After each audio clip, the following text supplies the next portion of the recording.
اللہ کی عطا سے، اللہ کی توفیق سے میں آپ کو یہ بتا رہا ہوں، ذرا غور سے سنیں۔ حقیقی مومن کی نیت دنیا میں نہیں، دنیا کی نہیں ہوتی۔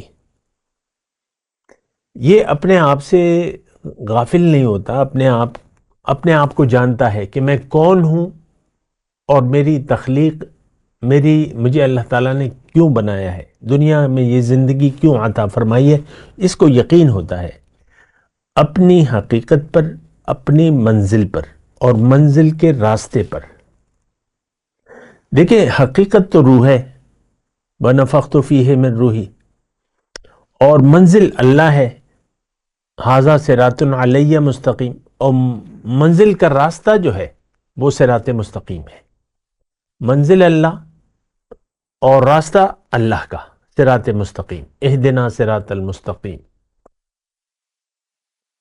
وعلی اللہ قصد السبیل ومنہا جائر۔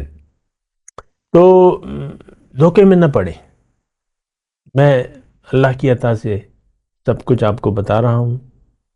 میری زندگی ختم ہونے والی ہے، اب میں اللہ سے ملاقات کرنے والا ہوں، لیکن میں آپ کو یہ بتا رہا ہوں، میری باتیں غور سے سنیں۔ یہ قیامت کے دن میں گواہی دوں گا کہ بھئی میں نے ان کو، اے اللہ آپ کی ہدایت اور تیرے نبی کا پیغام ان کو پہنچا دیا تھا۔